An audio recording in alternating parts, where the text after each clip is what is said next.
Any questions, please? Mr. President, on Colombia, Mr. President, Treasury lifted sanctions on Iranian oil today, sir? Treasury lifted sanctions on Iranian oil today. Well, I'm going to have to find out exactly the status, but if the sanctions go out, money's going to be put into this country. All that money's coming back in the form of purchases of food, which they desperately need. They have 91 million people. They can't feed them. So the money that we lift is going to go to our farmers, largely to our farmers. Can you ensure that the Iranians won't use profits from oil sales to rebuild their military? Well, they're not supposed to be doing that, so we'll see. But they're supposed to use money to buy food for their people, because right now their people are very hungry, and they're buying it exclusively from us. Corn, soybeans. Should be a lot of money. I hope it's a lot of money. If the war with Iran could cause a worldwide depression, as you noted, Mr. President, are you willing to risk economic catastrophe and strike Iran again? Well, not the way I'm doing it. It's not going to cause depression. Yes, but if they don't abide by the memorandum of nuclear weapon understanding. supersedes depression. Depression's real bad. Nuclear weapon will cause depression much more quickly. The way we're doing it, we have the opposite of a depression. We're doing really well. The numbers are incredible. The oil is at a level that nobody's ever seen before. Oil prices are way down. I think they're very comparable to what they were. Chris, I don't know, pretty comparable to what they were before we started. Right? They've returned most of the way back down. Yeah. And, so if Iran does not abide by the MOU, are you still willing Well, I for didn't strikes? say And it does would give them cause leverage? a depression. I said it could cause a depression, right? And I said that I don't want to be Herbert Hoover. That's a president I don't want to be, because he was in charge during the Great Depression. And certainly a lot of bad things could happen. That would be one of the things. I don't think it would, but if it did. But no, if Iran doesn't live up to their agreement, or if they're not behaving, I will do what I have to do. Does that give them leverage over you, Mr. President? Say it? Does that give them leverage, the Iranians leverage over you? Oh, you're so leverage. Their Navy is gone. Their Air Force is gone. Their leaders are all dead. Their whole country's a mess. Their economy is shot. The Times, the fake New York Times said, oh, it's about the same as it was 4 months ago. No, 4 months ago they had a Navy, 159 ships to be exact. It's gone. The whole Navy's gone. Their 250 airplanes, all gone. Their anti-aircraft is gone. Their radar is gone. These guys love radar. Their radar is gone. Everything's gone. Their leaders are gone. Their whole country is gone. And the Times said, oh, they're about the same as they were 4 months ago. The reason the news is doing so badly, or let's put it another way, the reason that I won in a landslide, even though I got 92% negative press, all fake press, is because nobody believes the press anymore. And they have to start believing. When the Times and a couple of others, they're grasping for straws. When they say that Iran is about the same as it was 4 months. 4 months ago, they had a powerful Navy, they had a powerful Air Force. Most of their missiles are gone. Most of their launching pads are gone. Most of their manufacturing capacity for drones and missiles is gone. About 87% gone. And then I hear, oh, they're in such great shape. No, they're gone. And their first level of leaders, gone. Their second level of leaders, gone. Their third level of leaders, you have to hear the conversations. Who wants to be president? Well, I don't want it. Nobody wants to be president. And then we have to read that they're doing well. They're doing so badly. In the meantime, we're setting records. We have the strongest economy we've ever had. We have $18 to $19 trillion being poured into our country. We're building factories all over the place. We have more people working today than at any time in the history of our country at higher salaries. So when you ask a question like that, it's so stupid. Mr. President, Here's another beauty. What's this one? Well, here's a real beauty. earlier Go today, ahead. the Israeli Prime Minister Benjamin Netanyahu said his forces are not leaving Lebanon. That is a sticking point. Who did he tell that to you? He said it publicly in Israel. Well, we're going to take a look at it. Well, what would you do to make sure that he doesn't? Well, I'm not going to sabotage tell the you deal? what I'm going to do, but it gets solved. I'm a problem solver. I get problem solved real fast, including with Bibi. Go ahead. Thank you, Mr. President. Thank you. What's the latest you've heard from the Vice President? Are you happy with his negotiations? Yeah. And can you share a little bit about what Secretary Rubio will be doing in the Middle East this week? I think that they're doing a fantastic job. Our secretary is fantastic. I think he's maybe going to go down as the best ever. And I thought J.D. Vance this morning was fantastic. I watched his news conference, and from Switzerland, he's a very smart guy. He did a great job. You know, when I look at the Democrats, I call them the Democrats. They're dumb. The Democrats. When I watched that, where one of them thought it was World War XI. She said World War XI. She read World War II. You know about that, right? This is one of their potential leaders, Ilhan Omar, who married her brother to get into the country, by the way, illegally. But when I watch AOC have no idea on a simple question, what happened when she was over in Switzerland, which she probably never went there before, but she was. And then I watch somebody like JD or Marco. I said, what a difference. What a difference. What a difference a brain makes. Mr. President, the candidate that you endorse you, Colombia, sir, you've been quite critical of Prime Minister Starmer, and he's now resigned. Your thoughts, and who would you like to see as the next Prime Minister? Yeah, I was critical only from the because I think he's a lovely man, but I said you're really messing up energy. You have windmills all over the place. In the meantime, you have the North Sea oil, and they won't let anybody drill. It's one of the great fields in the world, and they haven't even found most. You know that the UK buys much of its energy. You know where? Norway. You know where they get their oil? The North Sea. The UK has a much better portion of the North Sea. They don't want to do it for environmental purposes, okay?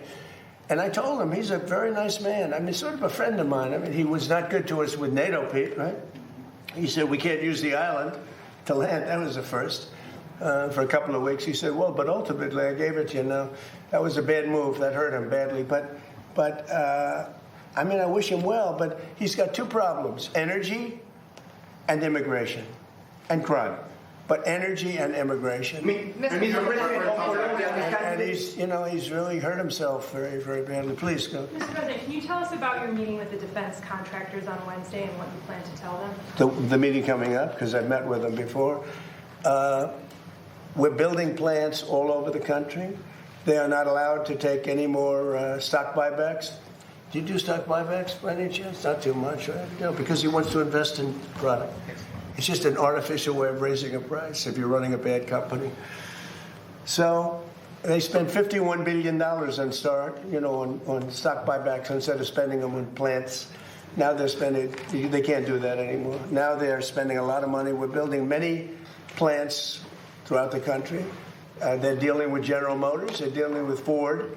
But I know General Motors is all excited about building weapons now. They have some plants which are going to switch over, and we're going to build weapons, including the Patriot, including the Tomahawk, and lots of other things. And we're really in a big, strong economic push to do the weapons. And some of the car companies, if they have any excess capacity, they're making a deal to build missiles and the Patriot in particular. We have quite a few of them, but we want to make sure we have always a lot of them. Mr. President of Colombia, the candidate that you endorse. Thank you, Mr. President. Congratulations on the quantum physics EO to all of Thank you. Vice President Vance said that there are mechanisms in place to make sure that there's not escalations with the Strait of Hormuz and with Israel and Lebanon. Can you talk about what those mechanisms are, and are you in direct talks with the Supreme Leader? Look, here's the thing. As long as they respect us, I don't want to use the word fear, because that's an inappropriate word, but as long as they respect us, we're not going to have any trouble. We have total control of the Strait. So the mechanism is... You know, we have a Navy that had a blockade. I think the blockade was more impactful than dropping bombs, if you want to know the truth. It was like I said, they call it the steel wall. Nobody got through. Not one ship got through, able to go to Iran. They got through if we wanted them to go through. And we could set that up again in about 15 minutes. I would say, Pete, one phone call. How long would it take? Maybe half hour? They're ready to go right now if you need to. It'll be before we finish the meeting. No, we have, as long as they respect us, we're going to be fine. If they don't respect us, things wouldn't be good, but they have a lot of respect. Don't forget, we had presidents that should have done this for 47 years. Nobody did it. Obama gave them a road to a nuclear weapon. I gave them a wall against a nuclear. They can never, under this agreement, they'll never even think about building a nuclear Mr. weapon. President, on Colombia, the candidate. Oh, El Tigre. Abelardo Estrella. We know that you had a phone. I endorsed him. He was in 10th place. I endorsed him, and he won the election. Yeah, and we know that you had No different than this country. You had a phone conversation with Abelardo. I did. Estrella I had a last great hour. call. What can you tell us about that phone conversation, and what do Yeah. you see? What do you anticipate? You're from Colombia? I Yes, see. sir. I'm from Colombia. So he Cartagena, called. great city. He called me last night and he thanked me for the endorsement. He won. He won the election. He wasn't anticipated to win, but he won, and he won handily. It's just an honor. He was just a good man. I'd watch him a little bit speak, and he always spoke. You know, when people like me, I like them. It's very simple. It's a very simple formula, and I like him. He said really nice things about me and the job we've done in the United States, and very, very powerful. And he won an election in Colombia that, I don't know, some people were surprised because he was a little bit further down the pack, but he won easily last night. He called me at 8:30 in the evening just to thank me very much. And I said, you ran a great campaign. He's El Tigre, right? Yeah. And what do you anticipate for the relation with Colombia? Colombia is such Good, an much important- better. It'll be better. He's going to be a great president. Mr. Mr. President, sir. Mr. President, on the bench. Are the contractors who did the initial work for the reflecting pool, are they to blame for the current condition, or is it No, the no, vandals? we had vandalism. No, vandals. It was all, you know, we have I think 290, 300-foot slit right through it, probably a box cutter or a knife of some kind. Or we had people lifting up the basic, it's not a lot of damage, but we'll probably have to let the water out and refix it. They went in there with a knife. I was just told by the people over at Parks, they have 5 people are arrested and 5 people are under investigation right now.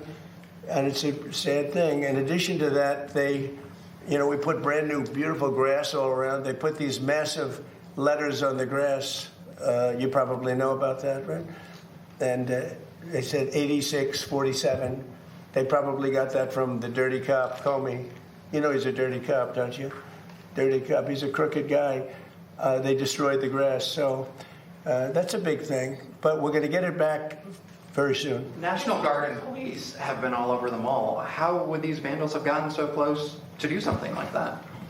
Do you have any proof of I this? mean, we didn't have a lot of them then. Who would think that somebody would go into a pool and take a knife and start cutting it? But do you have proof of that? That they Yeah, used the we knife? have You have proof. photos or videos? Well, let's put it this way. When you have a 350, I think it's 350, not 250, a 350-foot slit from one end to the other, you think that's proof? You think that's The proof? reporters have been down there today looking for that slit that you mentioned, and there's no evidence of all it. you'd have to do is see the Parks Department. They'll show it to you. Or see the secretary. But I saw it. They cut it. They cut it very violently. The same thing with the floor. They cut it. And then they lifted it. They pulled it. And that's what it is. And, we've done over 50 monuments. Number one, we start with, this is now a safe city. It's as safe a city as you're going to get in the country. And when I came here, it was a very dangerous city. And number two, what we did is the beautification with the parks and the grass and everything, removal of all the tents. And this is like a different place. One of the things we did is over 50 fountains and statues, most of which were in horrible shape. All of them were bad, but some were just absolutely horrible. Graffiti, you couldn't even see the stone. They've all been fixed. We also fixed the reflecting pool. In fact, if you go over there right now, it looks very good. It's up. Somebody said fertilizer in the water. If you put fertilizer in the water, you get algae. But somebody said they might have put fertilizer. They did something to create the algae, but that doesn't matter because that's been purified. It's dead. Laying at the bottom, they're taking it out. They vacuum it out. They vacuum it very carefully out. And it'll be back to health pretty soon. We're going to have to let the water out to fix there's 2 little areas, very little areas where they were cut. And we'll fix that, but it's not leaking or anything. It's got a base underneath. Part of what's curious about this situation is we stood here with you in April when you first revealed the plans. I said what? In April, you showed us pictures Yeah. of what you were going to do at the Yeah. pool, and you said you had a guy who was going to do it in a week for about $1 million. Well, It's been you 2 months, just say it. $16.5 million. Yeah, okay, ready? Barack Hussein Obama, have you ever heard of him? Yeah. He spent 2 years and over $100 million on trying to fix it. You know what happened to it? Never even opened. Right. He took the water from the river. You know about that, right? It turned out to be putrid, and it destroyed the whole thing. Spent over $100 million. Him and Biden together spent $147 million. You know what happened? Never opened. You don't mention that, right? But to fill the We spent about 10. Much of the money we spent are park workers. They're there whether they do this or not, as you know. They work in the park, and they're very good workers. They did a great job. So they were going to spend $300 to $400 million. You know that, and it was going to take 4 years. And you got $1 million? I spent about 6-7 weeks, and I spent probably in terms of outside, probably $10 million, around $10 million. They say 16, but a lot of that is workers that work for the same thing. So they were going to spend $400 million. I spent 10. They were going to spend 4 years. I spent 2 months, maybe less. And I have a better product. Now, I can't help it if somebody goes in with a knife and starts hacking it up. And we also have pictures of it. You know, we have Can you pictures. release the photos? We've been Yeah, at the asking right for that. time you'll see it. You'll see it in court. You'll see it in court. But all you have to do is call the Parks Department.